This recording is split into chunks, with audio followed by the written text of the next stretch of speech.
السلام عليكم ورحمة الله وبركاته. إن الحمد لله نحمده ونستعينه ونستغفره ونعوذ بالله من شرور أنفسنا ومن سيئات أعمالنا.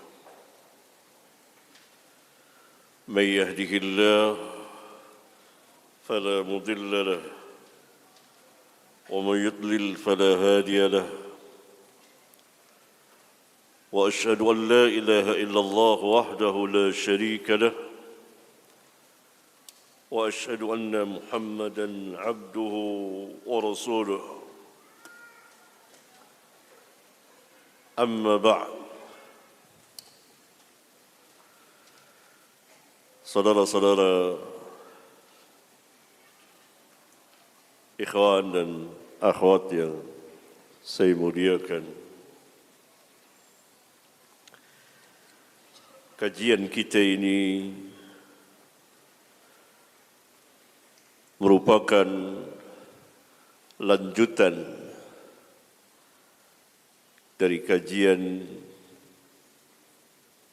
yang sebelumnya di Masjid Ukhuwah ini. Kajian yang merujuk kepada sebuah kitab yang saya tulis untuk menjelaskan sebagian hadis, yaitu 40 buah hadis sahih yang secara khusus berbicara mengenai manhaj dan akidah. Yang keduanya merupakan dasar, bahkan sangat mendasar sekali di dalam agama Islam.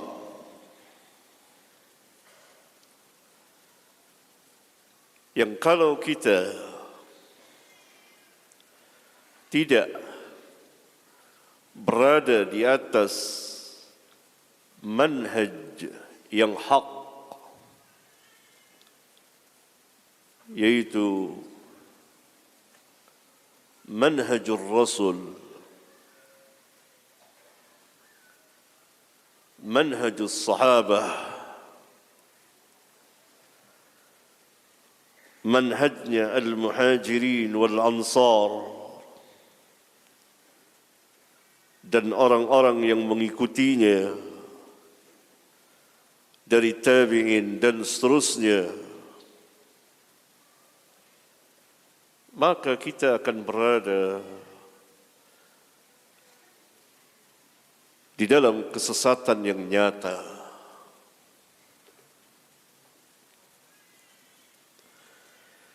Karena Islam itu dibawa, disampaikan, didakwakan dan diamalkan oleh Nabi yang mulia alaihi salatu wassalam, yang kemudian beliau memerintahkan kepada para sahabat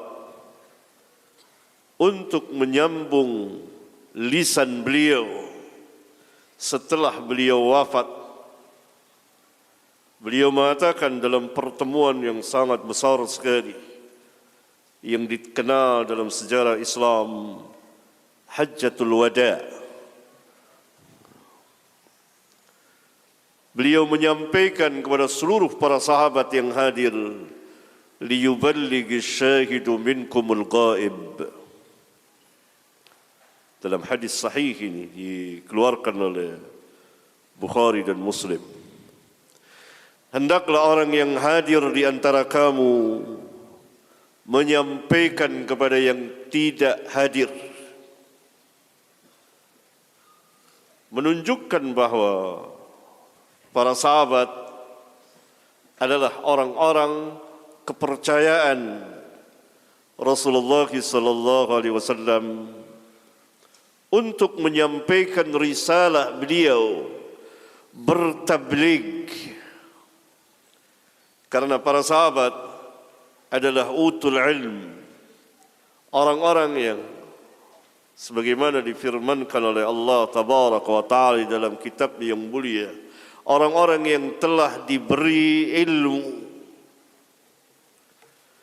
Maka bertebaranlah para sahabat menyampaikan risalah Nabi mereka, menyambung lisan Nabi mereka dengan penuh semangat. Yang mereka sampaikan adalah Islam yang hakiki. Oleh karena itu Rabbuna Jalla Dzikruhu di dalam kitabnya yang mulia mengiringi penolakan terhadap Rasul dengan penolakan kepada para sahabat ridwanullah alaihim jami'an.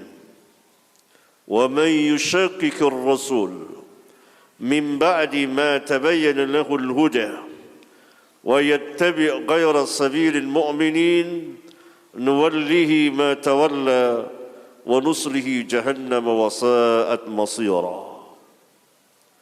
Perhatikan ayat yang mulia ini yang menunjukkan kebenaran manhaj para sahabat dan kewajiban manusia, khususnya orang-orang yang beriman, untuk bermanhaj dengan manhaj para sahabat. Barang siapa yang memusuhi Rasul sesudah nyata baginya al-hidayah, kebenaran Islam, dan juga dia mengikuti selain jalannya orang-orang yang beriman. Jalannya orang-orang yang beriman adalah para sahabat radhiyallahu anhum. Karena ketika turun ayat yang mulia ini, tidak ada manusia yang beriman kecuali para sahabat radhiyallahu anhum jami'an. Maka sabilil mu'minin di ayat ini, seluruh para ulama tidak meragukan lagi bahwa ia adalah para sahabat ridwanullah alaihim jami'an. Perhatikan, Allah tabaraka wa ta'ala tidak mencukupi firman-Nya, wa man yushaqiqir rasul min ba'di ma tabayyana lahu al-huda nuwallihi ma tawalla. Tidak. Kalau seandainya Allah mencukupinya, pasti hak. Tetapi di dalamnya terdapat hikmah yang sangat dalam, di mana Allah Subhanahu wa taala mengiringi wa yattabi' ghayra sabilil mu'minin, dan juga ia selain menyimpang dari sunnah Rasulullah sallallahu alaihi wasallam, dari mengikuti Rasulullah sallallahu alaihi wasallam, juga tidak mengikuti perjalanan orang-orang yang beriman. Wa yattabi' ghayra sabilil mu'minin, dia mengikuti selain perjalanan orang-orang yang beriman, perjalanan para sahabat ridwanullah alaihim jami'an. Ayat yang mulia ini bersama ayat-ayat yang lainnya menjadi sebesar-besar dalil dan hujjah akan kebenaran manhaj para sahabat. Manhaj itu kalau secara bahasa adalah tariqun wadih, as-sahl al-bayyin, jalan yang wadih, jalan yang nyata, yang terang, yang jelas lagi mudah. Menurut istilah manhaj itu ialah sebuah metode di dalam memahami sesuatu, maka manhaj itu adalah sikap dan cara beragama seorang muslim. Akan kemana? Apa manhaj kita? Siapa yang kita ikuti? Bagaimana sikap dan cara beragama seorang muslim? Kalau cara beragamanya dan sikap beragamanya salah, maka kesalahan di dalam manhaj umumnya akan mengantarkan dia kepada kesalahan di dalam akidah, kesalahan di dalam peribadatan, kesalahan di dalam adab dan akhlak, kesalahan-kesalahan lain yang berkaitan dengan din, yang agama kita mengatur hidup dan kehidupan manusia. Tetapi kalau manhaj kita, sikap dan cara beragama kita mengikuti bagaimana cara dan sikap beragama para sahabat, orang-orang besar ini, orang-orang mulia ini, orang-orang yang Nabi SAW katakan khairun nas, sebaik-baik manusia, maka biiznillah, dengan izin Allah, cara beragama kita akan lurus, akidahnya, ibadahnya, dan seterusnya. Karena manhaj para sahabat itu adalah Islam, dan Islam secara kafah menyeluruh, tidak terbatas pada akidah. Ia juga ada pada ibadah, pada hukum, pada adab dan akhlak, pada suluk perjalanan, pada siasah dan seterusnya. Maka alangkah besarnya manhaj ini.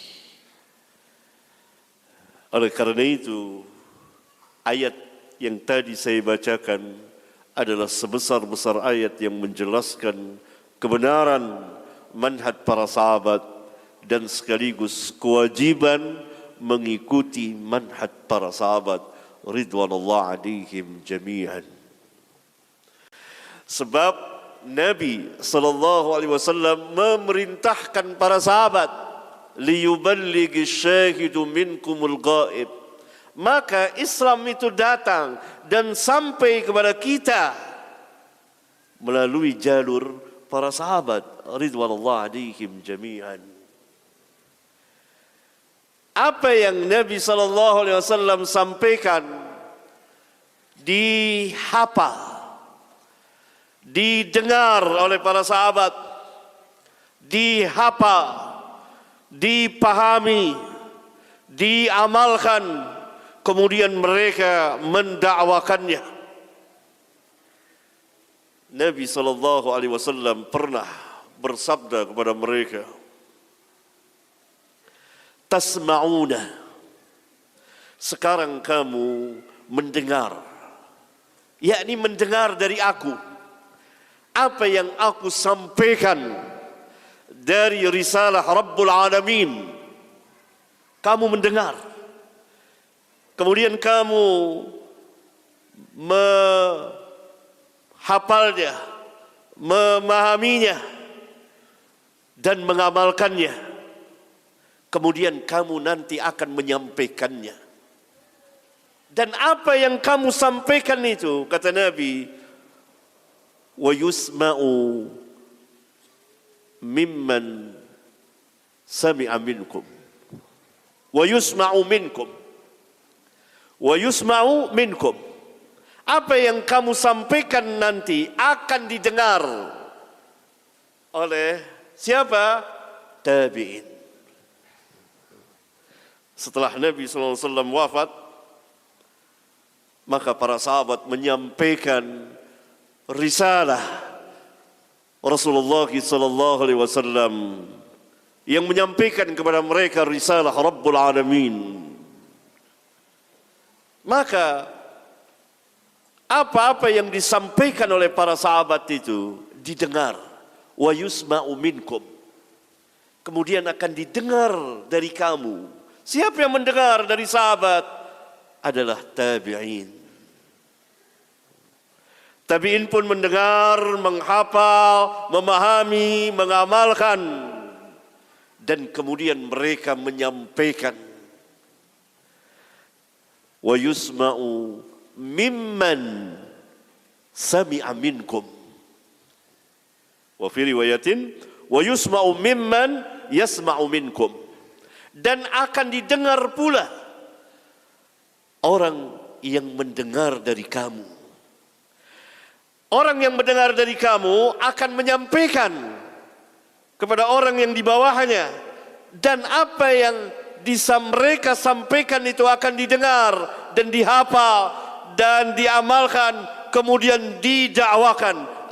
Begitulah secara berurutan. Perhatikan, lihat sanad jalannya riwayat dari Nabi sallallahu alaihi wasallam. Nabi sallallahu alaihi wasallam menyampaikan kepada sahabat, kemudian para sahabat menyampaikan kepada tabi'in, kemudian tabi'in menyampaikan kepada tabi'ut tabi'in. Itulah agama, din. Harus jelas urutannya. Dari Rabbul Alamin.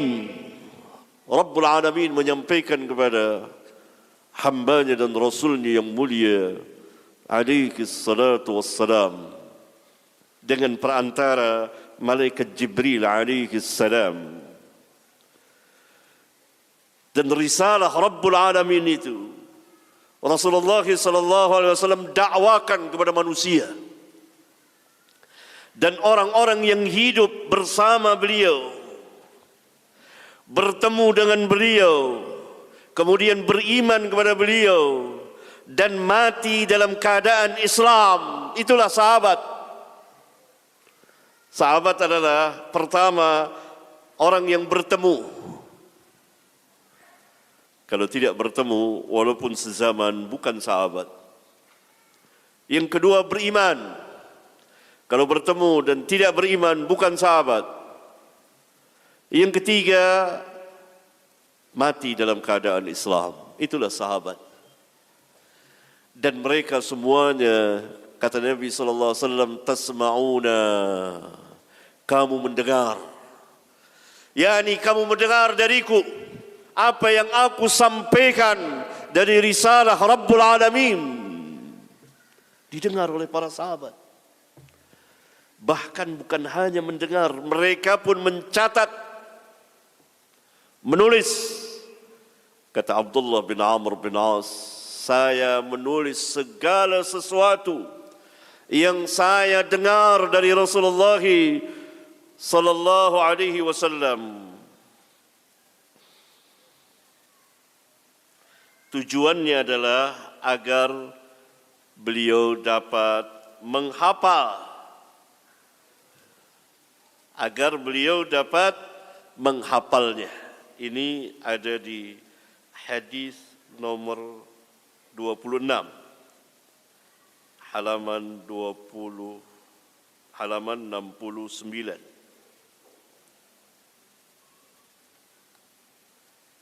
An Abdullah bin Amr radhiyallahu anhuma qala kuntu aktubu kulla shay'in asma'uhu min Rasulillah sallallahu alaihi wasallam uridu hifdhahu. Kata Abdullah bin Amr radhiyallahu anhuma, aku yakni dahulu pada masa Rasulullah sallallahu alaihi wasallam biasa menulis segala sesuatu yang aku dengar dari Rasulullah sallallahu alaihi wasallam. Keinginanku, tujuanku adalah untuk menghafalnya, memelihara, menjaga hadis-hadis Rasulullah sallallahu alaihi wasallam dalam sebuah catatan di lembaran-lembarannya, menunjukkan bahwa hadis telah tertulis pada masa Nabi sallallahu alaihi wasallam.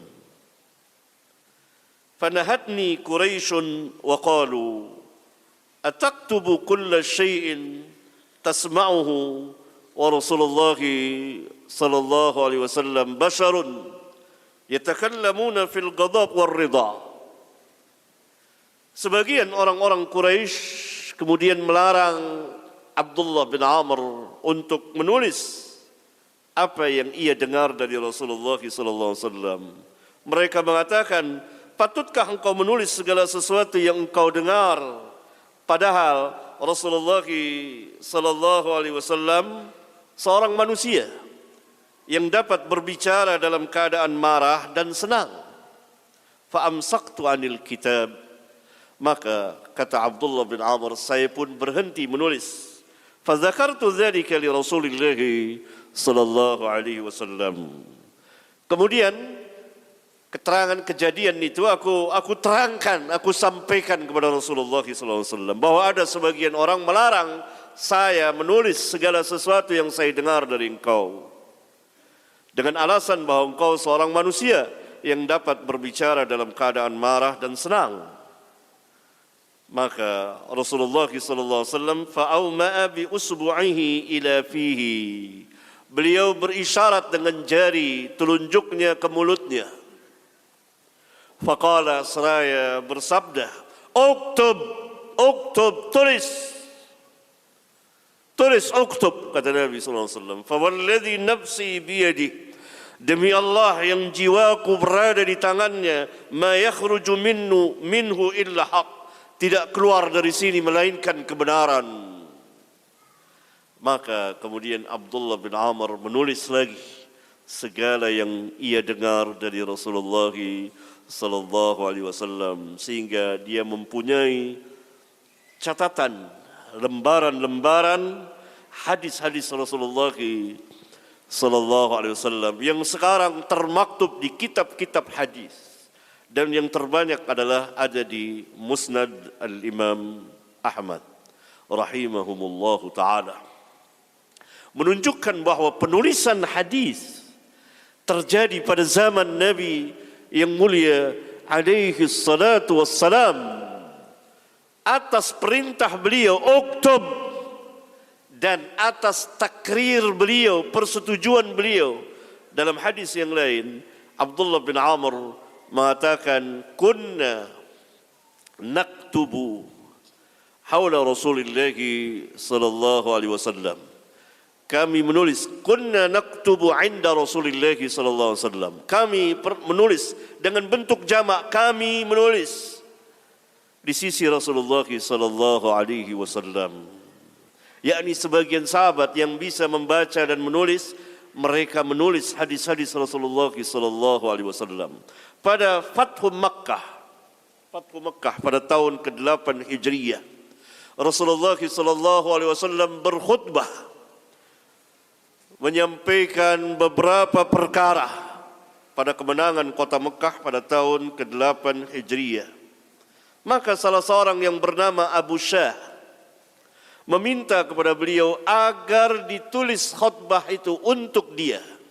Maka Rasulullah sallallahu alaihi wasallam bersabda kepada para sahabat, "Uktubu li Abi Syah." Tulislah, yakni tulislah khutbah yang tadi saya sampaikan untuk Abu Syah. Jadi hadis sahih dikeluarkan oleh Al-Imam Bukhari dan Muslim. Nah, ini penulisan hadis. Dan oleh karena itu para sahabat tidak hanya mendengar kemudian menghafal, tetapi mereka juga menulis hadis-hadis Rasulullah sallallahu alaihi wasallam, yakni dinul Islam, agama Islam yang kemudian nanti mereka akan menyampaikannya. Karena itu Rasulullah sallallahu alaihi wasallam dalam hadis pertama tadi, tasma'una, kamu sekarang mendengar, wa yusma'u minkum, dan akan didengar dari kamu nanti ketika kamu menyampaikannya, akan didengar, kemudian dihafal, dipahami dan disampaikan. Kemudian wa yusma'u mimman sami'a au yasma'u minkum, dan akan didengar juga dari orang yang mendengar dari kamu. Yang mendengar dari kamu tabi'in, dan tabi'in akan menyampaikan dan akan didengar oleh tabi'ut tabi'in kemudian tabi'ut tabi'in akan menyampaikan lagi. Nah, itulah isnad. Jalannya riwayat itu din. Karena itu dahulu mereka, di antaranya Abdullah bin Mubarak, seorang tabi'ut tabi'in, pernah mengatakan al-isnadu minad din walaula al-isnad laqala man syaa ma syaa. Sanad itu bagian dari agama. Kalau sekiranya tidak ada sanad, maka orang akan berbicara seenaknya, semaunya, apa yang mau dia katakan. Maka itu manhaj kita. Harus ada sanadnya, kemana sampainya. Siapa yang antum ikuti? Siapa yang akan kita ikuti dalam beragama ini? Jelas Nabi yang mulia alaihi salatu wassalam. Maka sanadnya harus sampai kepada Nabi yang mulia. Ajaran itu. Manhaj siapa? Manhaj para sahabat. Ridwanullah alaihim jami'an. Seperti tadi yang dikatakan, kamu mendengar dan akan didengar oleh kamu, akan didengar dari kamu, dan akan didengar oleh orang-orang yang mendengar dari kamu. Ini manhaj yang agung dan besar sekali. Oleh karena itu, firqah-firqah sesat yang ada di dalam Islam, sanadnya tidak sampai kepada para sahabat. Ajaran mereka yang sesat itu kalau diurut, ini dari siapa? Ini tidak sampai kepada sahabat, tapi sampai kepada ahli bid'ah. Ada yang sampai kepada Abdullah bin Sabah. Abdullah bin Sabah adalah pendiri agama Syiah. Maka ajaran Syiah itu tidak sampai kepada Rasulullah SAW, tapi sampai kepada Abdullah bin Sabah. Ada yang sampai kepada Ja'ad bin Dirham, Jaham bin Safwan, ajaran Jahmiyah, dan seterusnya. Maka manhaj itu, sikap dan cara beragama, harus sampai kepada para sahabat ridwanullah alaihim jami'an. Orang-orang yang dipercaya oleh Rasulullah sallallahu alaihi wasallam untuk menyampaikan risalah beliau, apa yang beliau sampaikan dari Allah azza wajalla. Maka sebagian hadisnya, yakni sebagian kecil tentunya, hanya 40 buah hadis tertuang di sini dalam berbicara mengenai manhaj dan akidah. Mari kita melanjutkan kajian ilmiah kita insyaallah taala, dan kita memasuki hadis yang ke-12.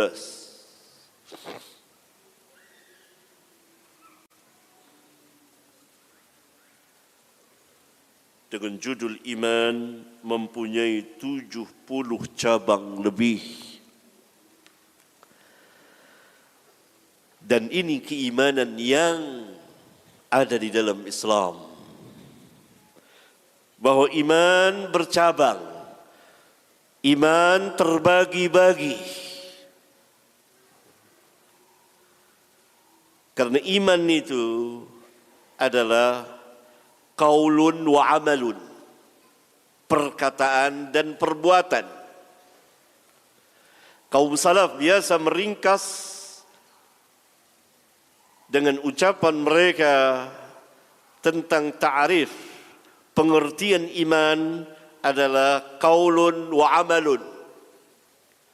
Iman itu adalah perkataan dan perbuatan, yakni perkataan hati dan perkataan lisan, perbuatan hati dan perbuatan anggota tubuh.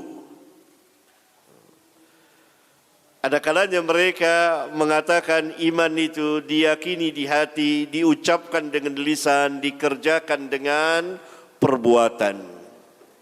Dan iman yang tiga itu atau qaulun wa amalun, perkataan dan perbuatan bercabang sampai 60 bahkan 70 lebih. Ini yang dari Islam, sanadnya tadi dari Nabi yang mulia sallallahu alaihi wasallam. Kemudian Nabi sallallahu alaihi wasallam menyampaikan kepada sahabat, sahabat menyampaikan kepada tabi'in dan seterusnya. Dicatat oleh para imam ahli hadis.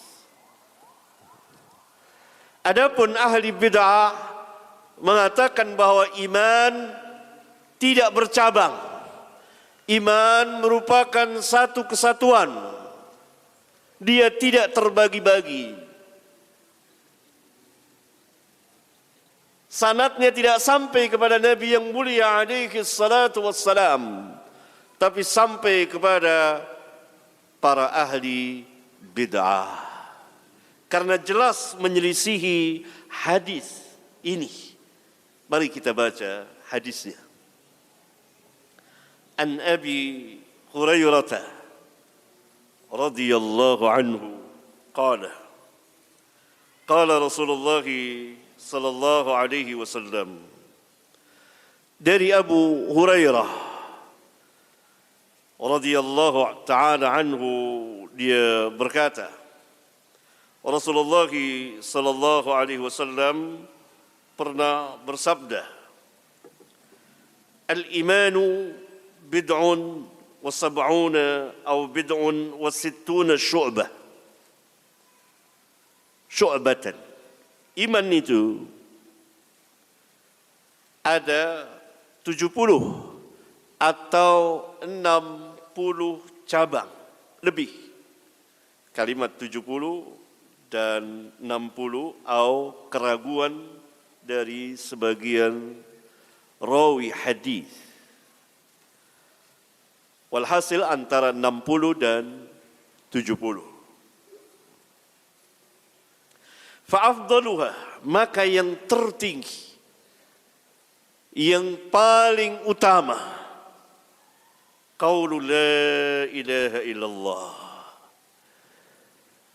Perkataan la ilaha illallah yang tertinggi dari cabang-cabang keimanan itu ialah tauhidullah. Ini akidah yang besar. Wa adnaha imatatul adza 'anit tariqah. Dan yang paling rendah adalah menghilangkan gangguan dari jalan. Wal haya'u syu'batun minal iman. Sedangkan malu itu salah satu cabang dari keimanan, yakni malu mengerjakan maksiat kepada Allah tabaraka wa ta'ala. Hadis ini menjelaskan ta'rif iman, qaulun wa amalun tadi. Atau iman itu diyakini di hati, diucapkan dengan lisan dan dikerjakan dengan perbuatan. Diringkas oleh kaum salaf, qaulun wa amalun, perkataan dan perbuatan, yakni perkataan hati dan perkataan lisan, perbuatan hati dan perbuatan anggota tubuh. Maka hadis ini menjelaskannya, juga menjelaskan cabang-cabang, menjelaskan bahwa iman itu bercabang, terbagi banyak sekali, sampai 60 cabang lebih atau bahkan 70 cabang lebih.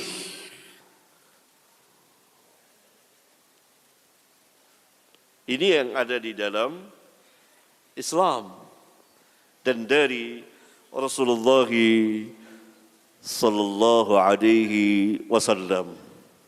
Karena itu sangat menyimpang sekali ketika ahli bid'ah mengatakan bahwa iman itu tidak bercabang. Ini menyelisihi, berlawanan dengan sabda Rasulullah sallallahu alaihi wasallam. Karena syu'batun itu merupakan cabang.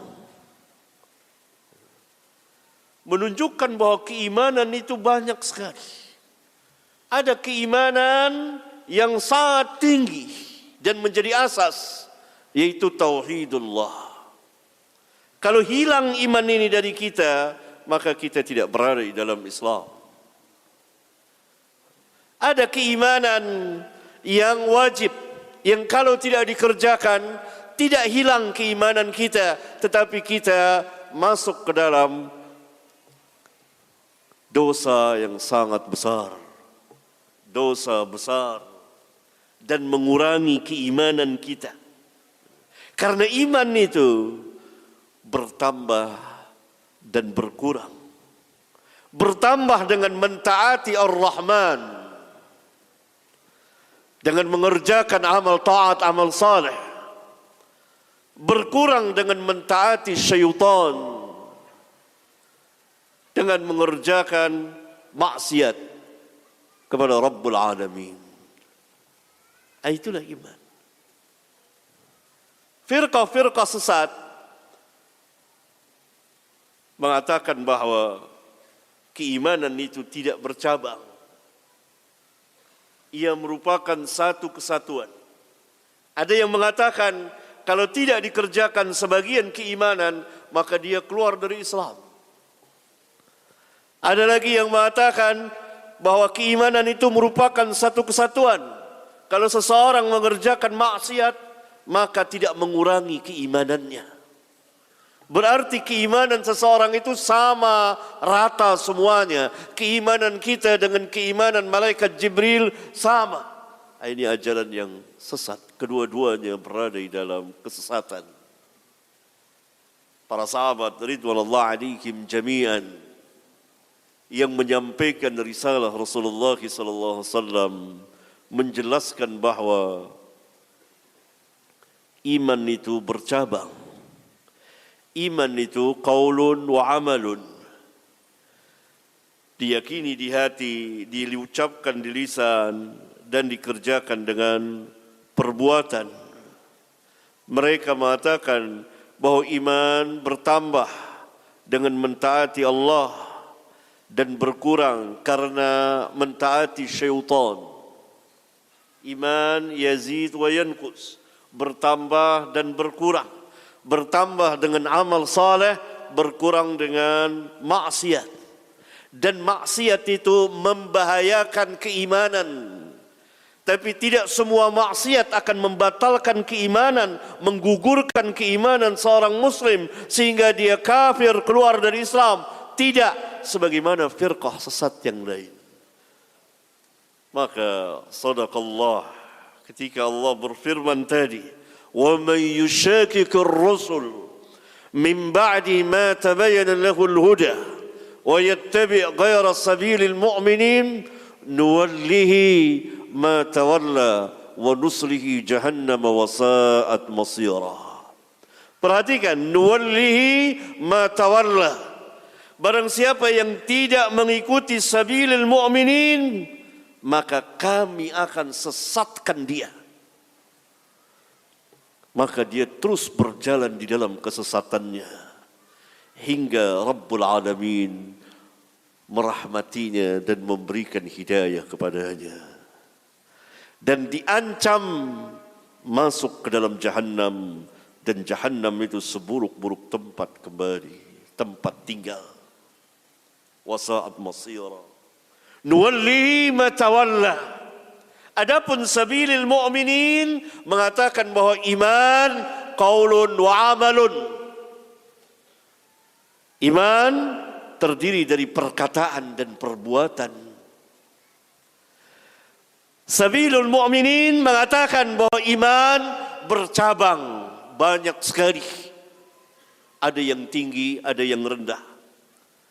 Ada yang kalau tidak dikerjakan menggugurkan keimanan, misalnya perkataan la ilaha illallah, kalau ditinggalkan, tidak dikerjakan, mereka menolak tauhidullah, maka ia keluar dari keislaman, keimanan. Ada yang kalau tidak dikerjakan, maka dia berdosa. Ada yang kalau tidak dikerjakan, maka dia kehilangan pahala. Karena iman, lihat, iman yang tertinggi, la ilaha illallah, dan yang paling rendah, imatatul adza anit tariq. Perbuatan imatatul adza anit tariq, perbuatan mulia. Kalau dikerjakan, maka berpahala. Mengerjakan salat bagian dari iman. Kalau dikerjakan berpahala besar. Kalau ditinggalkan berdosa besar. Tapi tidak mengeluarkan seseorang dari keislamannya. Dan begitulah seterusnya. Sabilil mu'minin juga mengatakan bahwa iman bertambah dan berkurang. Mereka berdalil dengan ayat-ayat Al-Quran dan hadis-hadis Rasulullah sallallahu alaihi wasallam. Ini sabilil mu'minin. Karena itu wajib bagi kita mempelajari dan memahami dan menerapkan, mengamalkan cara atau manhaj sabilil mu'minin yang Allah wajibkan dalam Al-Quran tadi. وَيَتَّبِعْ غَيْرَ سَبِيلِ الْمُؤْمِنِينَ. Kalau perjalanan kita tidak mengikuti sabilil mu'minin, maka kita khawatir masuk ke dalam ayat, dan pasti masuk ke dalam ayat, nuwallihi ma tawalla wa nusrihi jahannam wa sa'at masira. Ketika kita telah ditegakkan hujjah, ketika kita telah mengetahuinya, oleh karena itu diperlukan penyebaran ilmu, menegakkan manhaj salaf, manhajnya para sahabat ridwanullah alaihim jami'an. Karena kalau dikatakan salaf itu pasti para sahabat, tidak ada yang lain. Dan orang-orang masuk ke dalamnya mengikuti perjalanan para sahabat. Dan orang yang pertama mengikuti perjalanan para sahabat sabilil mu'minin adalah tabi'in. Kemudian yang kedua, tabi'ut tabi'in. Itulah yang kita kenal dengan nama salafun as-salihin. Dan di antara akidah mereka ini, manhaj dan akidah mereka ini dalam permasalahan keimanan. Kemudian hadis selanjutnya, hadis ke-13. Iman itu adalah amal. Dan amal itu adalah bagian dari keimanan. Ini pun menyalahi sebagian ahli bid'ah yang mengatakan bahwa iman itu tidak ada amal di dalamnya.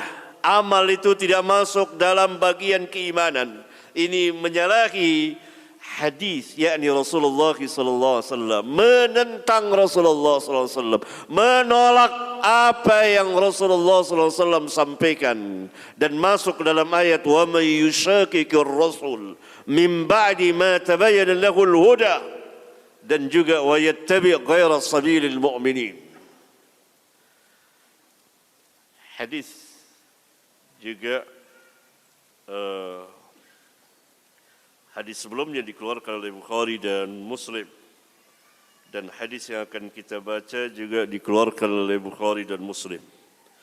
An Abi Hurairah radhiyallahu anhu anna Rasulullah sallallahu alaihi wasallam su'ila. Dari Abi Hurairah radhiyallahu anhu bahwa Rasulullah sallallahu alaihi wasallam telah atau pernah ditanya, ayyul amali afdal. Perhatikan ikhwan dan akhwat, pertanyaan ini dan jawaban Rasulullah sallallahu alaihi wasallam agar kita dapat memahaminya dengan baik. Karena hakikat ilmu itu adalah paham. Ayyul amali afdal. Amal apa yang paling afdal, yang paling utama? Ditanya amal. Orang itu bertanya kepada Rasulullah SAW, amal apa yang paling utama? Faqala, maka beliau menjawab, imanun billahi wa rasulihi. Perhatikan. Jawaban beliau, iman kepada Allah dan Rasulnya. Amal yang paling utama, yang paling tinggi adalah iman kepada Allah dan Rasulnya.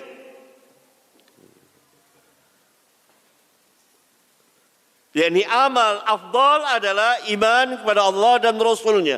Menunjukkan apa?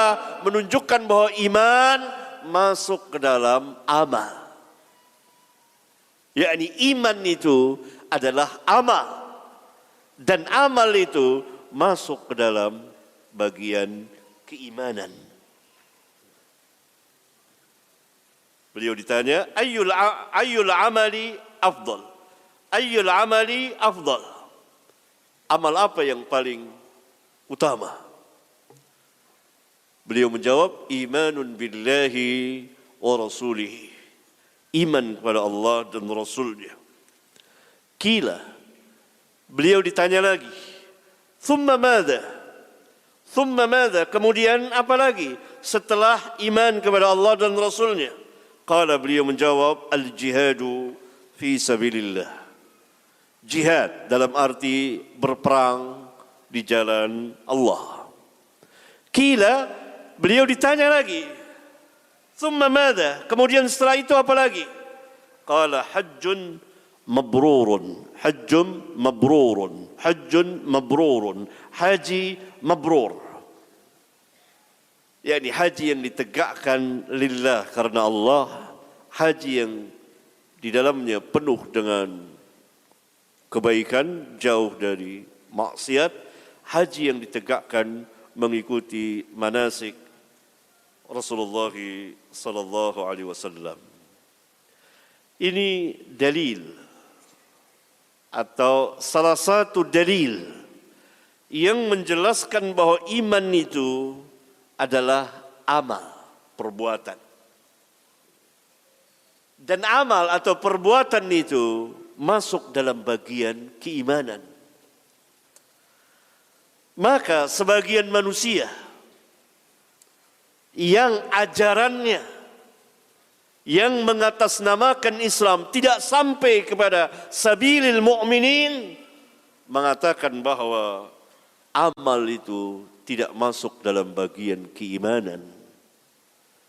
Karena sebagian mengatakan bahwa iman itu hanya pengakuan saja. Kalau pengakuan saja berarti Fir'aun beriman. Karena Fir'aun mengakui di dalam hatinya kebenaran Musa alaihi salatu wassalam.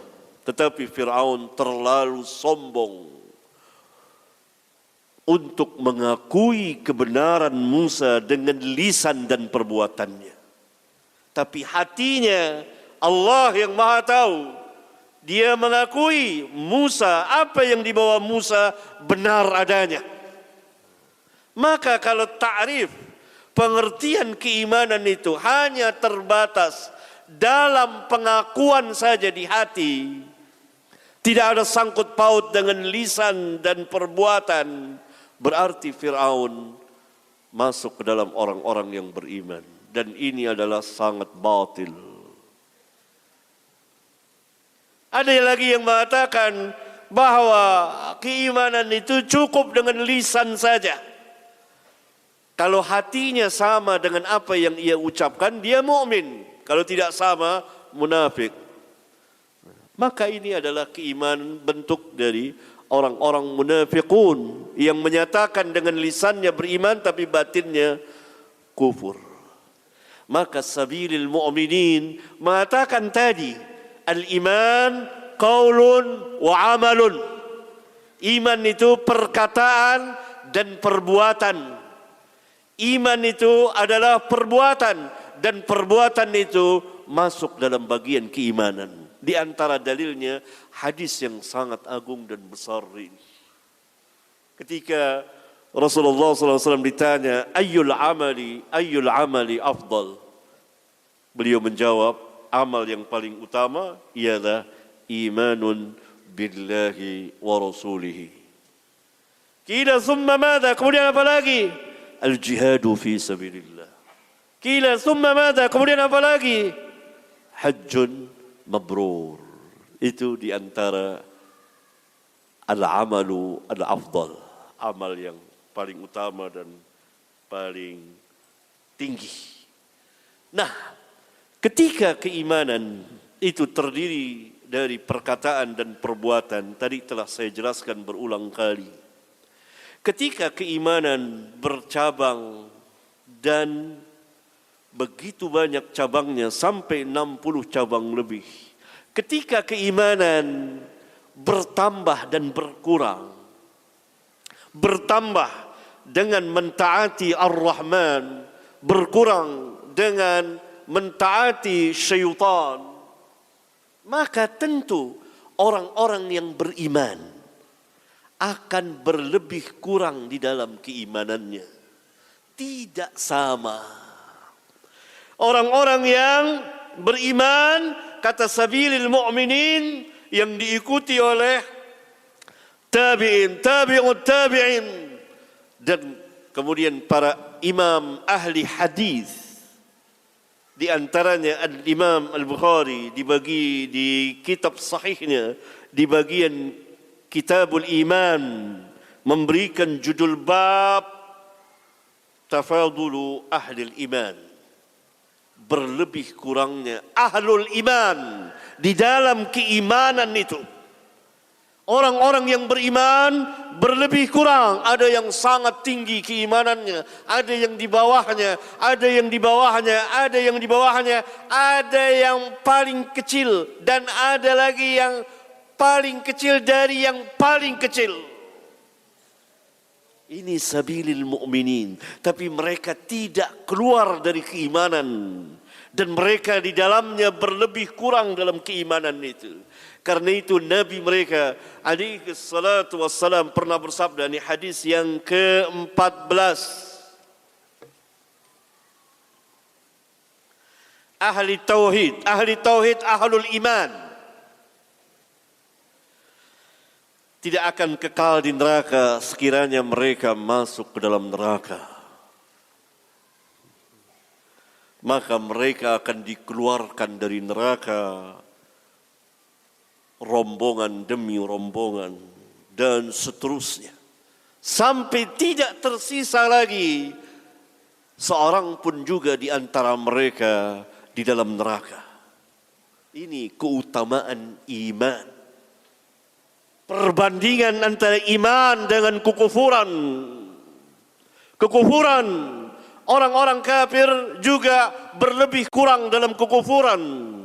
Tidak sama kufurnya Abu Talib, paman Nabi SAW, dengan kufurnya Abu Jahal dan Abu Lahab, dengan kekufurannya Fir'aun dan seterusnya. Tapi mereka semuanya sama kufur. Dan mereka semuanya akan kekal berada di dalam neraka.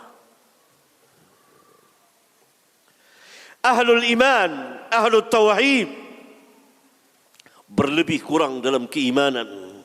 Ada yang keimanan yang begitu sangat tinggi sekali.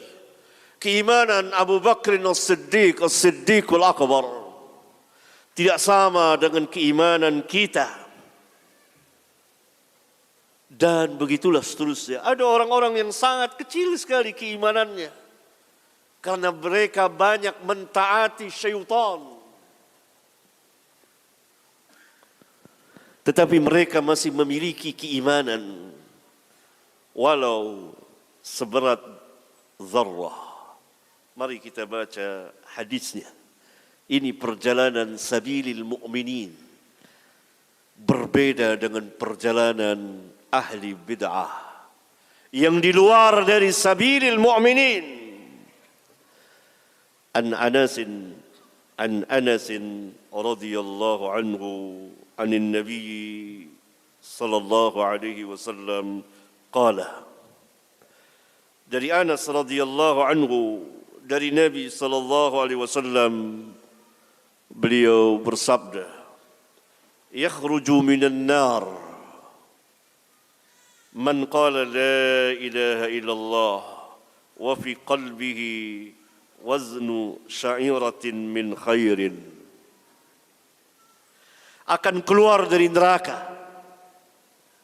Nabi SAW menegaskan, yakhruju minan nar, akan keluar dari neraka, menunjukkan bahwa mereka terazab di dalam neraka. Disebabkan apa? Kekufuran? Tidak. Bukan karena kekufuran, tapi karena dzunub, dosa-dosa yang mereka lakukan. Dan sedikitnya amal kebaikan mereka. Mereka disiksa, diazab di dalam neraka. Sampai satu saat Allah menghendaki mereka akan dikeluarkan. Karena orang-orang yang beriman, ahlul iman, ahlul tauhid, tidak akan kekal berada di dalam neraka. Yakhruju minan nar, kata Nabi SAW, akan keluar dari neraka orang yang mengucapkan la ilaha illallah, yakni meyakini dengan hatinya, dengan keyakinan yang benar dan lurus, la ilaha illallah. Wa fi qalbihi, padahal di hatinya, waznu syairatin min khairin, hanya memiliki keimanan seberat syairah, biji gandum, yakni keimanan yang kecil sekali. Padahal di hatinya hanya memiliki keimanan. Khair di sini maksudnya iman. Karena itu dalam riwayat yang lain dikatakan min imanin, dari keimanan. Kecil sekali keimanannya. Karena itu ia terazab di neraka disebabkan dosa-dosanya dan amal kebaikannya sedikit. Karena begitu banyak maksiatnya, maka ini membahayakan keimanannya. Walaupun tidak menghilangkan keimanannya. Kecuali dia kufur kepada Allah dengan perkataan hatinya dan perbuatannya. Karena kufur sebagaimana keimanan juga mempunyai cabang. Begitu banyak dosanya, maka keimanannya semakin turun. Karena itu Sabilil Mu'minin mengatakan iman itu bertambah dan berkurang. Bertambah karena apa? Karena kita mengerjakan amal taat. Dan salah satunya adalah majelis ta'lim ini, majelis ilmu. Ini dalam rangka menambah keimanan kita, dalam rangka mentaati Allah dan Rasulnya, dalam rangka mengikuti Sabilil Mu'minin. Ini majelis ilmu, majelis yang membahas dinul Islam yang dibawa oleh Rasulullah SAW, yang kemudian dilanjutkan oleh para sahabat ridwanullah alaihim jami'an, dan merekalah sabilul mu'minin, jalannya orang-orang yang beriman. Kemudian tidak cukup hanya sekali Nabi SAW mengatakan, beliau mengulang lagi, wa yakhruju minan nar, dan akan keluar nanti dari neraka, man qala la ilaha illallah wa fi qalbihi waznu burratin min khairin. Akan keluar dari neraka orang-orang yang mengucapkan la ilaha illallah, padahal di hatinya hanya ada keimanan seberat burrah, sejenis gandum. Tidak cukup dua kali, beliau mengulang lagi kali yang ketiga, wa yakhruju minan nar. Perhatikan, diulang oleh beliau sampai 3 kali untuk menjelaskan akidah yang besar ini, bahwa seorang mukmin, seorang muslim tidak akan keluar dari keimanan hanya karena mengerjakan dosa-dosa besar, tetapi dosa-dosa yang ia kerjakan itu akan membahayakan keimanannya, akan mengurangi keimanannya, dan ia masuk dalam ancaman Allah yang sangat besar, yaitu siksa neraka. Tetapi ia tidak kekal di dalamnya dan nanti akan keluar. Mengapa? Karena ada keimanan yang tertinggal, yang tersisa di hatinya, walaupun sangat-sangat kecil sekali.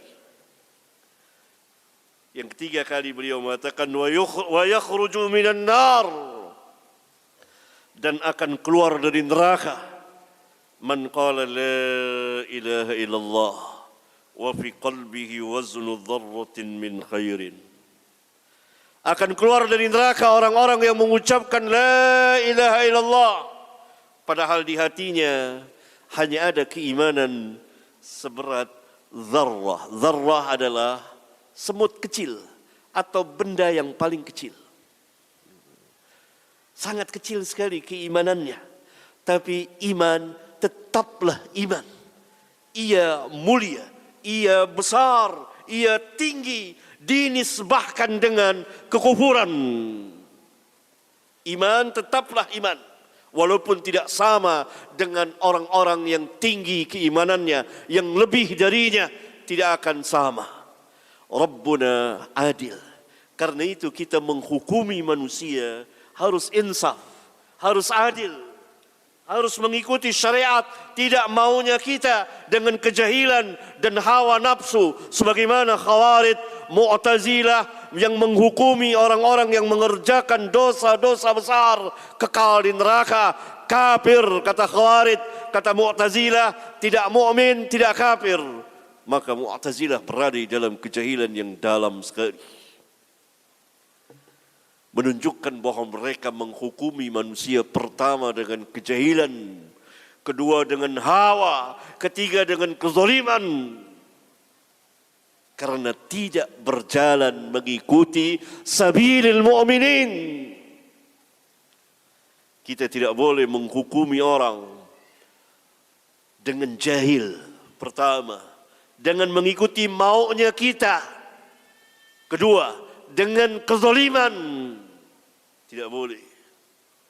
Lihat Nabi yang mulia alaihi salatu wassalam, beliau menginginkan umatnya tidak disiksa di neraka, tapi ada orang-orang yang disiksa di neraka disebabkan dosa-dosa mereka, karena memang keimanan tidak sama, tingkat manusia tidak sama, tetapi semuanya mereka berada di dalam keimanan, dan keimanan itu sangat berharga sekali, sangat mahal sekali.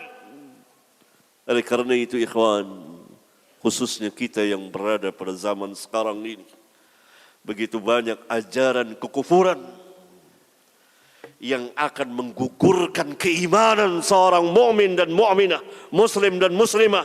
Harus kita jaga, kita perhatikan, kita pelihara baik-baik, karena ini perintah Allah tabaraka wa taala dalam Al-Quran. Perhatikan, Allah subhanahu wa ta'ala berfirman, ya ayyuhalladzina amanu aminu.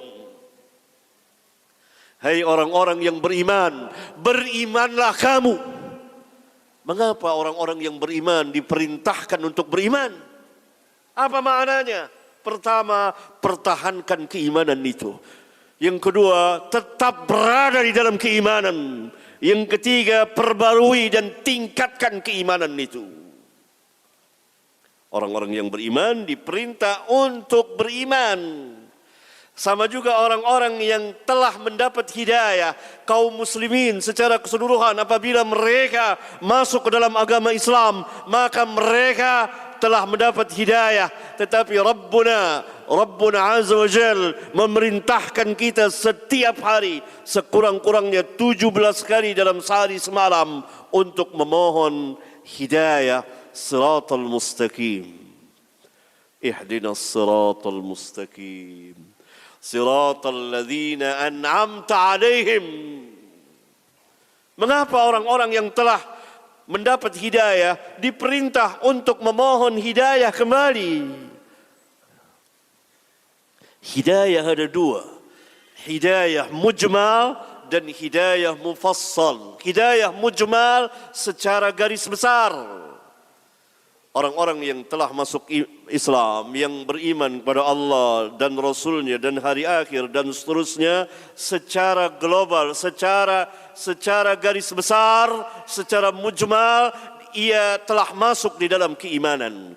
Tetapi, namun, Sanggupkah ia mengamalkan keimanan itu? Karena itu kita memohon kepada Allah hidayah mufassal atau yang kita kenal dalam bahasa keseharian kita hidayatut taufiq. Agar Allah membimbing kita kemana? Siratal ladzina an'amta alaihim. Jalannya orang-orang yang Allah telah memberikan nikmat kepada mereka. Siapa mereka itu? An-Nabiyyin. Pertama, As-Siddiqin, Asy-Syuhada, As-Salihin. 4 golongan ini perjalanan siratal ladzina an'amta alaihim. Kita memohon kepada Allah agar tetap berada di jalan siratal mustaqim. Agar kita sanggup mampu memanfaatkan hidayah yang Allah telah berikan kepada kita sehingga kita tidak menyia-nyiakannya. Karena itu Allah katakan ya ayyuhalladzina amanu aminu billahi dan seterusnya. Hai orang-orang yang beriman, berimanlah kamu. Khususnya kita yang berada pada zaman ini, pada zaman sekarang. Begitu banyak bid'ahnya, begitu banyak kesyirikannya, begitu banyak ajaran-ajaran yang membawa kita murtad, keluar dari Islam dan kekufuran dan lain sebagainya. Karena itu hendaklah kita berhati-hati. Dan kita berusaha semampu kita, sepanjang kehidupan kita, agar tetap berada di jalan sabilul mu'minin. Nah, Khawarij menghukumi pelaku dosa besar, kafir, dan kekal di neraka. Mu'tazilah mengatakan kekal di neraka, tapi dia atau mereka tidak mukmin dan tidak kafir, berada di salah satu dari 2 tempat itu. Ini kejahilan tingkat tinggi. Sementara Murji'ah mengatakan bahwa ia tetap mukmin. Ketiga-tiganya ini sesat. Ketiga-tiganya berada di dalam kesesatan karena menyimpang dari sabilil mu'minin. Dan pasti sebagaimana Rabbuna katakan, nuwallihi ma tawalla, nuwallihi ma tawalla. Kami akan palingkan kemana ia berpaling dan kami akan sesatkan kemana ia tersesat.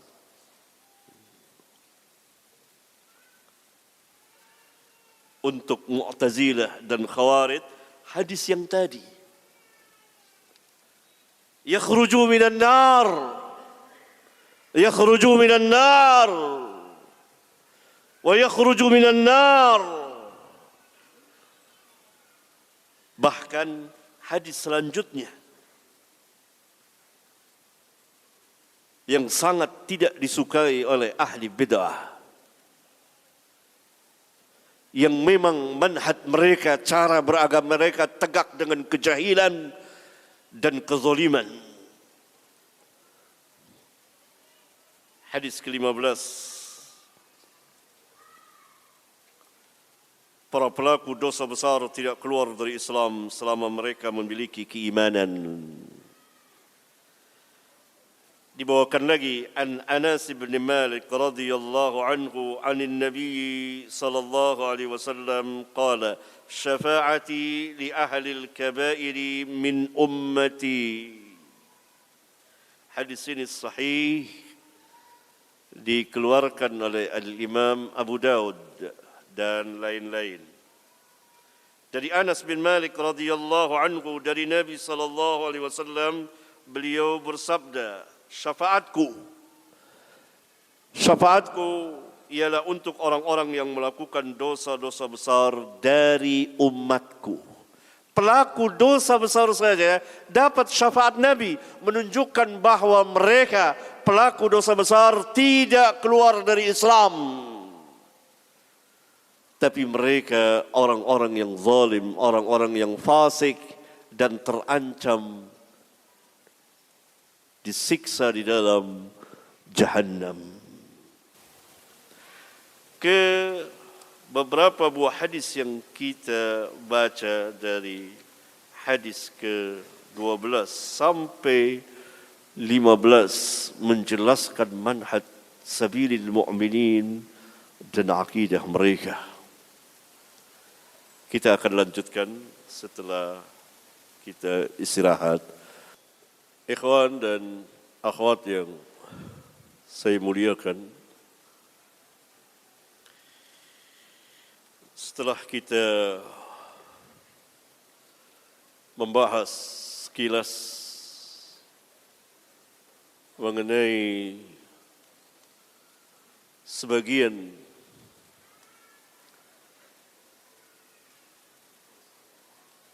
hadis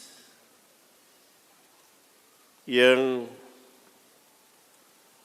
berbicara tentang manhaj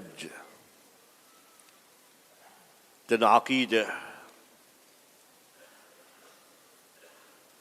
sabilul mu'minin, maka hendaklah kita memahami dengan pemahaman yang baik dan benar, dan selalu duduk di majelis ahli ilmu yang berjalan di atas manhajul haq, yaitu manhajul Rasul dan manhaj para sahabat radhiyallahu anhum jami'an. Dan setelah kita memahaminya dan senantiasa kita mempelajarinya, karena ia adalah perjalanan sepanjang hayat kita. Karena menuntut ilmu itu sampai kita mati. Menuntut ilmu itu sangat kita hajati, sangat kita perlukan,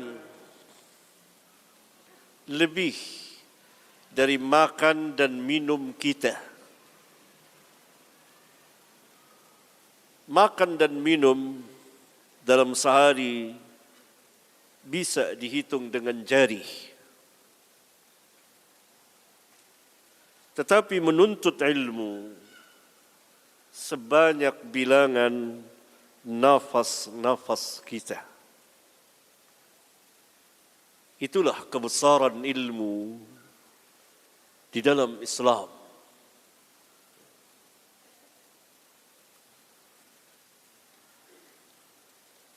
Nah, di antara ilmu tadi yang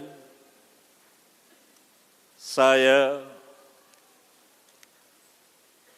paparkan, jelaskan kepada antum sekalian, semoga antum dapat memahaminya. Pelajaran yang sangat besar yang merupakan pondasi di dalam agama Islam. Salah kita membuat pondasi ini, maka runtuhlah bangunan kita. Dan tadi kita berbicara dan juga pada pertemuan-pertemuan sebelumnya selalu kita berbicara mengenai manhajus sahabah, manhaj sahabat dan akidah yang sangat agung ini. Setahap demi setahap, karena ilmu itu tidak bisa langsung. Kata Nabi sallallahu alaihi wasallam dalam sebagian hadis, innamal ilmu bitta'allum. Sesungguhnya ilmu itu hanya dengan dipelajari. Ilmu itu diperoleh, didapat dengan dipelajari. Ada pelajaran secara formal di sekolah, di kelas. Ada yang di halaqah, lingkaran majlis atau tabligh umum seperti ini.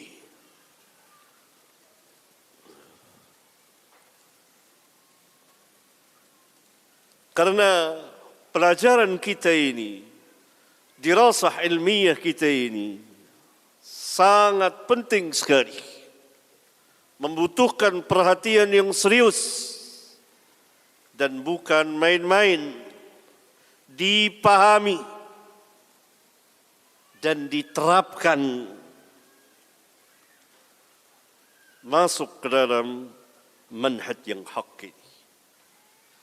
Beberapa pertanyaan telah sampai kepada saya. Di antaranya, Ustaz, mengapa kelompok radikal Khawarij atau yang berafiliasi dengan ISIS banyak menuduh Salafiyin sebagai murji'ah?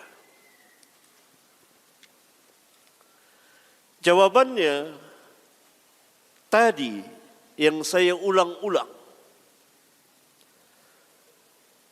bahwa ahli bid'ah di antaranya Khawarij dan ISIS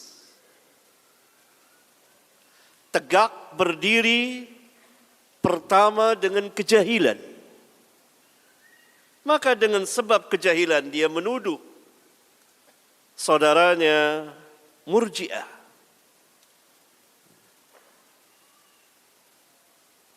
Mereka tidak tahu, karena mereka secara khusus Khawarij, secara umum yang menyelisihi sabilil mu'minin. Nabi SAW katakan apa? Sufahaul ahlam. Sufahaul ahlam. Bodoh.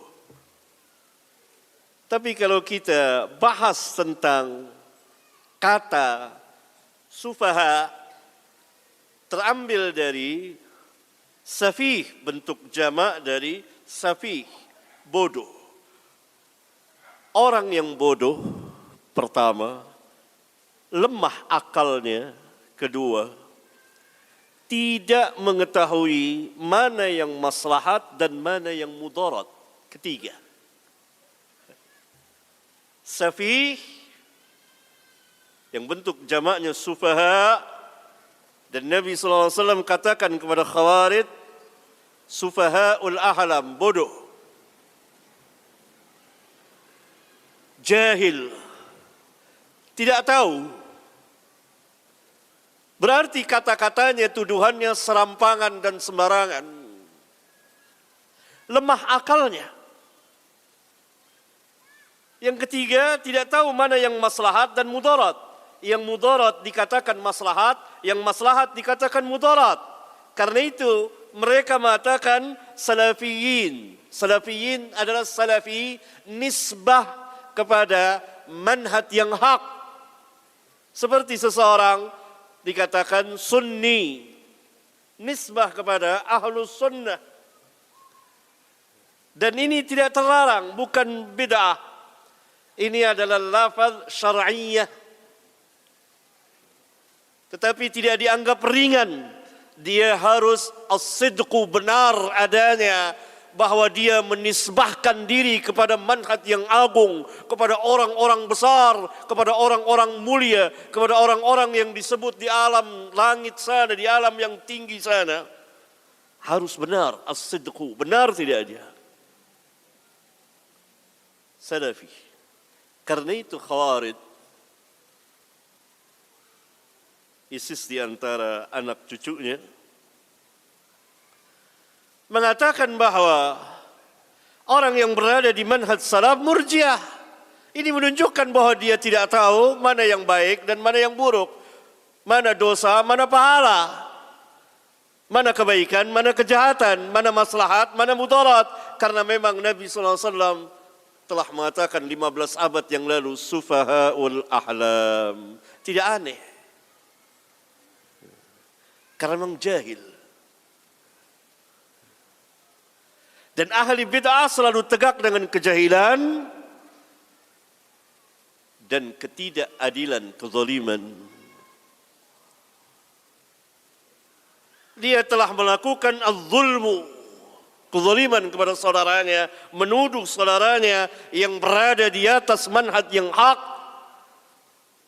kepada manhaj yang bid'ah, murji'ah. Yang kedua, karena salafiyun tidak mengkafirkan para penguasa muslim di negeri-negeri Islam, termasuk di Indonesia ini, di Malaysia dan lain-lain tempat, lain-lain negeri dari negeri-negeri biladul muslimin, negeri-negeri kaum muslimin yang mereka tidak berhukum pada sebagiannya dengan hukum Allah. Mereka salafiyin atau ahlus sunnah tidak langsung mengkafirkannya dan tidak mengkafirkannya kecuali setelah ditegakkan hujjah.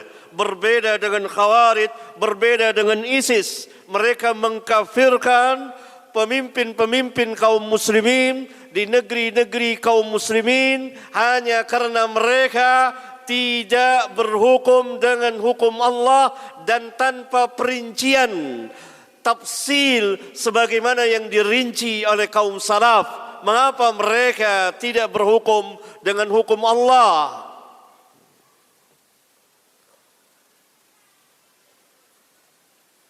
Sebagaimana dahulu mereka mengkafirkan Ali. Jangankan kita, Ali dikafirkan. Ali, manusia terbaik saat itu, khairun nas, setelah Abu Bakar dan Umar dan Uthman. Maka yang tersisa dari Al-Khulafa Ar-Rashidin Al-Mahdiyin, Ali bin Abi Thalib radhiyallahu anhu, dikafirkan oleh Khawarij. Utsman pun dikafirkan. Sahabat-sahabat yang mengikuti Ali dikafirkan. Bahkan yang berseberangan dengan ijtihad Ali, Muawiyah bin Abi Sufyan, Amr bin As pun dikafirkan oleh Khawarij. Ketika Ali mengadakan majelis tahkim, dikafirkan, dan Khawarij mengatakan inil hukmu illa lillah. Tidak ada hukum kecuali kepunyaan Allah. Sama dengan Khawarij pada saat ini mengatakan wa man lam yahkum bima anzalallah fa ulaika humul kafirun. Barang siapa yang tidak berhukum dengan hukum Allah, ya apa yang Allah turunkan dalam Al-Quran, maka mereka itulah orang-orang kafir. Maka kita akan mengatakan sebagaimana yang dikatakan salah seorang dari Khalifatul Rashid, Amirul Mu'minin, Ali bin Abi Thalib, bersama para sahabat radhiyallahu anhum jami'an, yaitu kalimatu haqqin urida biha batil.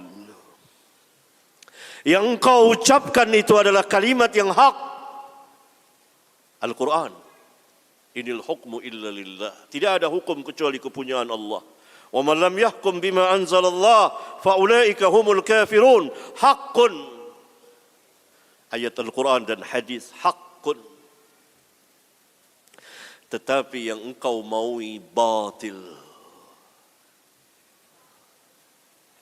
Karena mereka ini, Khawarij, ISIS, telah menyelisihi, berlawanan, tidak berada di jalan sabilil mu'minin.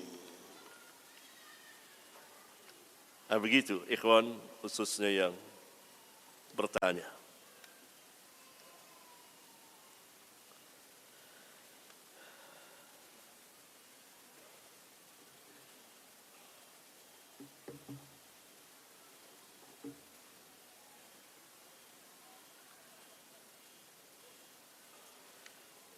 Pertanyaan yang lain.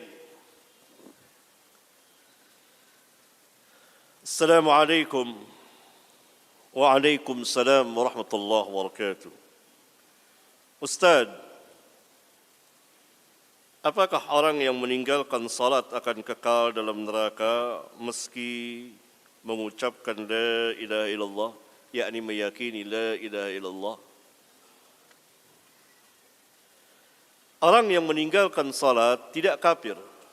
Orang meninggalkan salat karena malas, bukan karena mengingkari. Karena di dunia Islam ada orang-orang yang mengataskan nama Islam dari dahulu sampai pada hari ini. Sampai pada hari ini, saya tidak akan berbicara panjang sejarah, tarikh, yaitu kaum Batiniyah.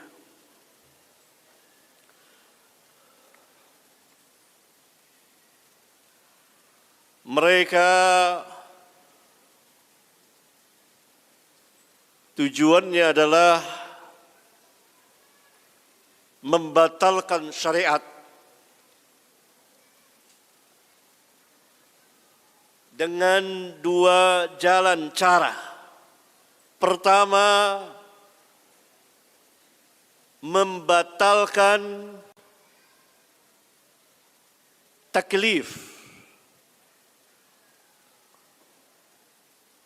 yakni membatalkan kewajiban apa yang Allah wajibkan kepada seseorang. Contohnya seperti salat. Salat menurut mereka tidak seperti yang Nabi SAW ajarkan. Diawali dari takbir, diakhiri dengan salam. Dan Nabi SAW mengatakan, Sallu kama ra'aitumuni usalli. Dalam hadis riwayat Bukhari, salatlah kamu sebagaimana kamu melihat aku salat. Dan Nabi SAW mencontohkannya, salat begini. Salat yang wajib 5 waktu dan seterusnya dari takbir sampai salam. Menurut kaum Batiniyah ini, yang dahulu dan yang sekarang, itu tidak seperti itu. Salat cukup doa, itu salat. Saya sudah salat sambil saya main laptop saya. Jadi mereka meninggalkan salat bukan karena malas, seperti yang dikerjakan, dilakukan oleh sebagian kaum muslimin. Kaum muslimin yang durhaka. Mereka tidak salat, tapi mereka mengakui kewajiban salat. Dan mereka mengakui bahwa mereka salah. Semoga Allah Jalla Dzikruhu memberikan hidayah kepada mereka, sehingga mereka mendirikan salat, kewajiban yang sangat-sangat besar ini. Yang kedua dari syahadat. Tapi kaum ini, kaum Batiniyah, tidak salat. Dan sampai hari ini di negeri kita ini, apa yang mereka katakan Islam liberal misalnya. Ada ajaran liberalisme, pluralisme. Mereka mengatakan semua agama sama. Mereka tidak salat bukan karena malas, tapi mentakwil, menafsirkan salat bukan dari takbir sampai salam. Tapi cukup ingat, cukup doa, salat. Ini jelas kufur. Orang yang mengingkari kewajiban salat, kufur. Orang yang meninggalkan salat bukan karena mengingkari, dia tidak keluar dari Islam.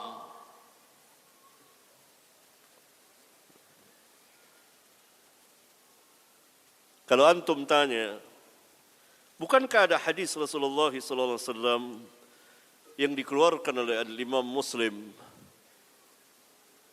bainal kufri wa syirki tarkus salah, di antara kekufuran dan kesyirikan adalah meninggalkan salat. Di antara seseorang dengan kekufuran dan kesyirikan meninggalkan salat. Dan ada hadis lain lagi yang diriwayatkan oleh Imam Ahmad, al-ahdu alladhi bainana wa bainahu al-ahdu alladhi bainana wa bainahum as-salah faman tarakaha faqad kafara. Perjanjian di antara kami dan mereka, kata Rasulullah SAW, adalah salat. Barang siapa yang meninggalkan salat, maka ia kafir. Kafir di dua hadis tersebut bukan kufur dalam arti keluar dari millah, tetapi kafir dalam arti kufur nikmat yang tidak mengeluarkan seseorang dari keislaman. Dalil yang lain tadi, hadis yang kita baca, seseorang memiliki keimanan seberat biji dzarrah, keimanan yang kecil sekali, menunjukkan orang-orang ini telah meninggalkan perintah-perintah besar dan mengerjakan larangan-larangan besar.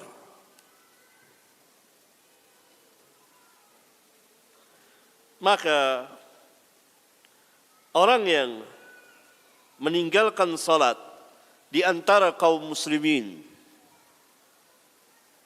yang mengimani salat itu, mengimani kewajibannya, mengakui kewajibannya, ia tidak keluar dari Islam. Tetapi ia telah melakukan dosa yang sangat besar dan masuk ke dalam ancaman Allah sampai dia bertobat atau urusannya diserahkan kepada masyiatullah, kehendak Allah. Allah mau mengampuni atau Allah mau mengazabnya.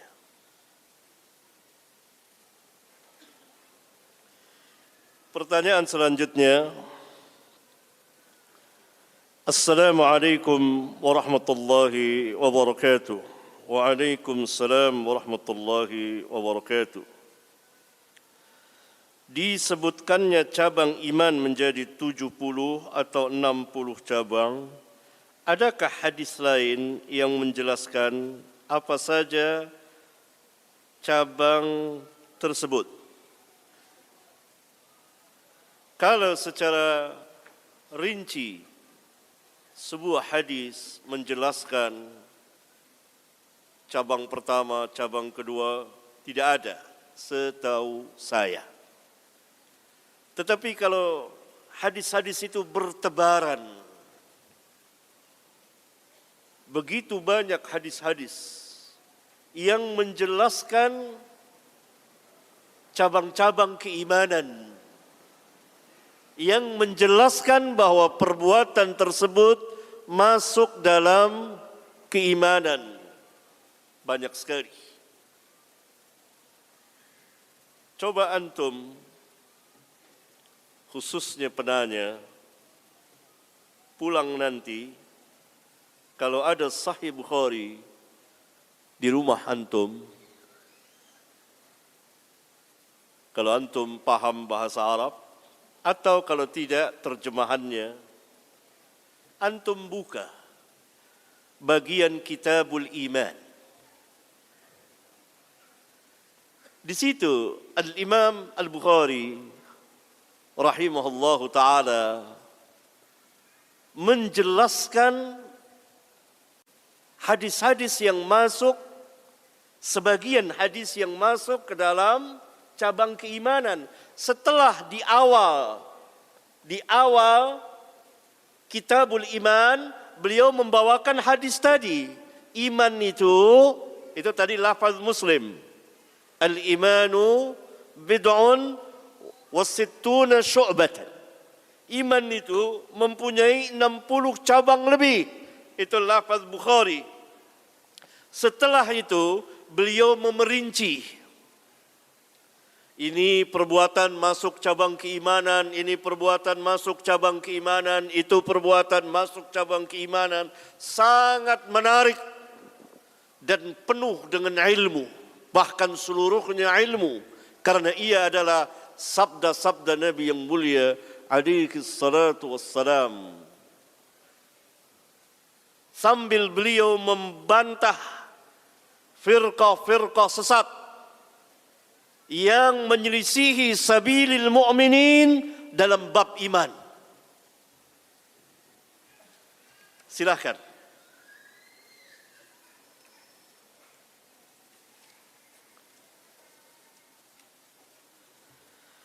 Kemudian juga Al-Imam Muslim, kalau antum punya kitab Sahih Muslim atau terjemahannya, nanti di waktu senggang, di petang hari setelah istirahat, antum buka bagian kitab iman. Juga di situ dijelaskan. Sangat menarik. Dua kitab itu saya kira cukup. Karena dua kitab tersahih di dalam Islam setelah Al-Quran.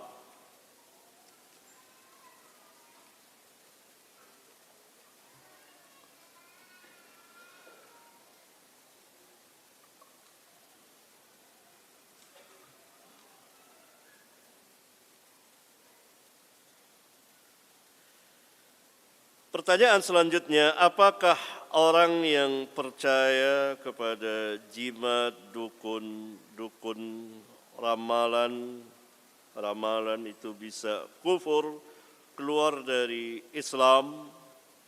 Tergantung dari keyakinannya. Kalau ia meyakini bahwa jimat dikatakan jimat itu sesuatu yang diyakini dapat menghilangkan, dapat menarik manfaat, mendatangkan manfaat atau menolak bahaya, mudarat. Itu jimat. Nah, orang yang pakai jimat, misalnya cincin atau apalah, kalau dia meyakini bahwa jimat itu hanya sebagai sebab, bukan pelakunya. Perhatikan kata-kata saya. Kalau dia meyakini sebagai sebab yang dapat mendatangkan manfaat dan menolak mudarat, yang pelaku yang mendatangkan manfaat dan mudarat itu Allah dengan sebab jimat ini, maka dia telah masuk ke dalam syirkul asghar, syirik kecil. Bukan syirik besar yang dapat mengeluarkan ia dari Islam. Tetapi kalau ia meyakini bahwa jimat itulah yang sebagai pelakunya, yang mendatangkan manfaat kepadanya dan menolak mudarat darinya, maka ia telah melakukan syirkul akbar. Karena yang mendatangkan manfaat, menolak mudarat hanya Allah Rabbul Alamin. Berarti ia telah menandingi, membuat tandingan bagi Allah. Karena hakikat syirik itu menandingi Allah. Dalam hal apa? Dalam hal yang menjadi hak Allah dan menjadi kekhususan bagi Allah. Itu hakikat syirik. Syirik kemudian terbagi dua. Syirik kecil, syirik besar, dan syirik kecil. Coba kita lanjutkan membaca hadis yang ke-16 dan ke-17. Ke-16, syirik adalah dosa yang paling besar. yakni syirkul akbar. An Abdullah radhiyallahu anhu qala, dari Abdullah, yakni Abdullah bin Mas'ud radhiyallahu anhu, ia berkata, Sa'altu an-nabiyya sallallahu alaihi wasallam ayyu dhanbi a'zamu 'inda Allah. Aku pernah bertanya kepada Nabi sallallahu alaihi wasallam, dosa apa yang paling besar di sisi Allah? Dosa apa yang dilakukan oleh anak Adam yang paling besar 'inda Allah, di sisi Allah?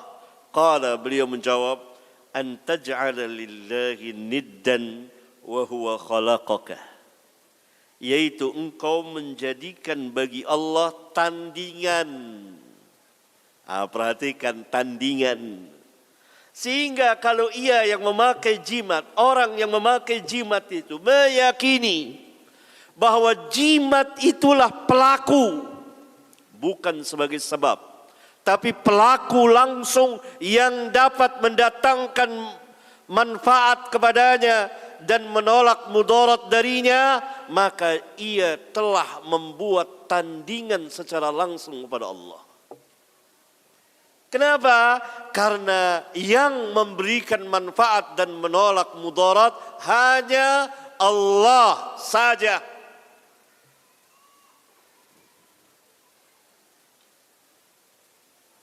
Tetapi kalau ia meyakini bahwa jimat itu sebagai sebab, tetapi sebab yang tidak syar'i, karena Allah tidak pernah menjadikan jimat itu sebagai sebab untuk mendatangkan manfaat dan menolak mudarat, maka ia telah masuk ke dalam syirkul asghar. Karena asal hukum memakai jimat, asal hukum membaca mantra-mantra, asal hukum memelet adalah syirkul asghar, syirik kecil. Walaupun dosanya besar. Syirik kecil dikatakan kenapa dibedakan? Karena ia tidak mengeluarkan seseorang dari Islam. Tetapi kalau membuat tandingan langsung bagi Allah, ya, hakikat syirik itu, walaupun ia syirik kecil, itu pada hakikatnya adalah mengadakan tandingan bagi Allah. Bahkan syirik lafaz, pernah seseorang mengatakan Masya Allah wa syi'ta kepada Rasulullah sallallahu alaihi wasallam hanya karena huruf waw dan. Waw itu arti dan. Apa yang Allah kehendaki dan engkau kehendaki. Rasulullah SAW telah mengatakan bahwa orang itu telah menjadikan beliau tandingan bagi Allah. At-taj'alu lillahi niddan. Apakah engkau jadikan aku tandingan bagi Allah? Patutkah engkau jadikan aku tandingan bagi Allah?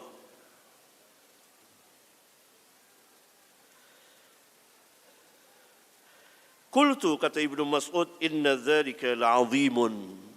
Sesungguhnya itu adalah perkara yang besar. Yakni membuat tandingan bagi Allah perkara yang besar. Qultu, kemudian aku bertanya lagi, thumma ayyun. Kemudian dosa apa lagi yang besar di sisi Allah? Qala wa an taqtula waladaka takhafu ay yata'ama ma'ak. Engkau membunuh anakmu karena takut makan bersamamu. Qultu thumma ayyun. Kemudian apa lagi setelah itu? Dosa yang besar di sisi Allah. Qala beliau menjawab, antuzaniya halilata jarik. Engkau berzina dengan istri tetanggamu. Nah, hadis yang ke-17 secara khusus menjelaskan adanya syirik kecil berdasarkan sabda Rasulullah sallallahu alaihi wasallam. An Mahmud bin Labid radhiyallahu anhu, dari Mahmud bin Labid radhiyallahu anhu, anna Rasulullah sallallahu alaihi wasallam qala, bahwa Rasulullah sallallahu alaihi wasallam pernah bersabda, inna akhwafa ma akhafu alaikum asyirkul asghar. Sesungguhnya perbuatan yang aku takutkan menimpa kamu, yakni kamu mengerjakannya, yaitu syirik kecil. Di sini ada lafaz syirik kecil menunjukkan bahwa kesyirikan terbagi besar dan kecil. Kalau mereka menjawab, mereka bertanya, yakni para sahabat bertanya, wa masyirkul asghar ya Rasulullah? Apa syirik kecil itu wahai Rasulullah? Qala ar-riya. Riya, pamer, mengharapkan pujian manusia, mencari kemegahan di hati manusia. Berarti ia tidak lillah. Hak Allah, seseorang beribadah harus karena Allah. Walillahi 'alan nasi hajjul baiti man istata'a ilaihi sabila. Dan karena Allah, wajib atas manusia menunaikan ibadah haji barang siapa yang sanggup berjalan ke sana. Wa atimmul hajja wal umrata lillah, sempurnakanlah haji dan umrah lillah, karena Allah. Dan ayat-ayat yang lain banyak sekali yang menjelaskan bahwa kita beribadah hanya karena Allah. Inna salati wa nusuki wa mahyaya wa mamati lillahi rabbil alamin. Sungguhnya salatku, sembelihanku, hidup dan matiku lillahi rabbil alamin. Maka ketika kita palingkan ibadah untuk pamer, untuk mencari kemegahan di hati manusia, untuk mencari puja dan pujian manusia, maka kita telah menandingi hak Allah.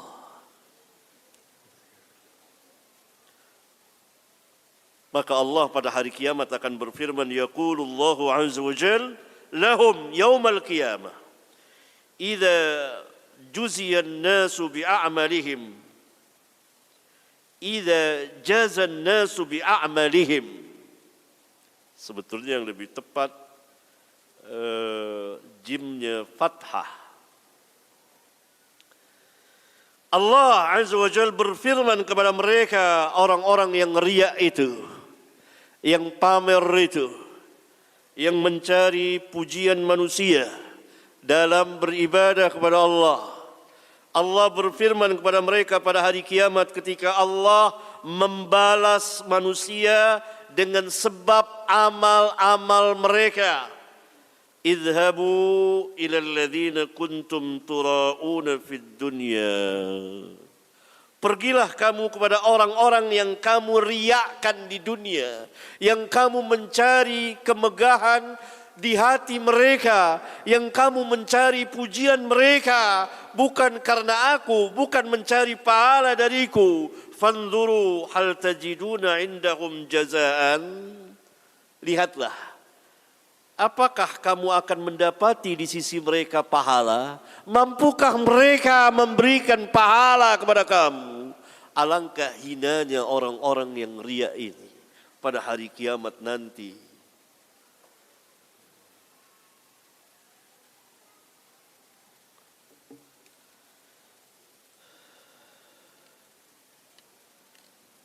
Pembicaraan juga tentang dukunnya dan seterusnya ada panjang.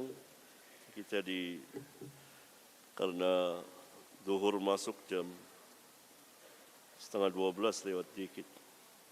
Pertanyaan yang lain. Assalamualaikum warahmatullahi wabarakatuh. Ini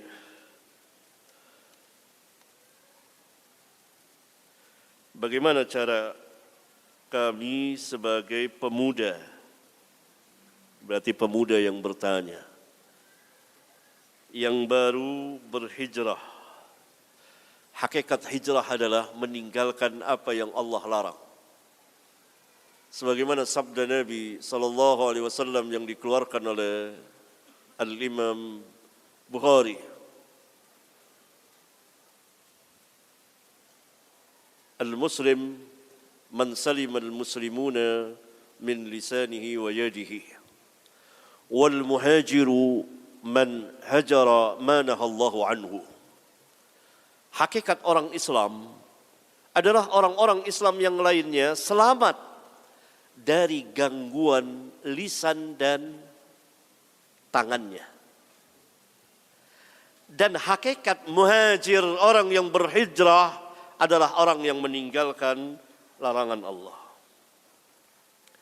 Sebagai pemuda yang baru berhijrah, apa bisa bersatu agar bisa bersatu dalam pemahaman atau manhaj yang sama, yaitu manhaj salafus saleh. Bagaimana caranya?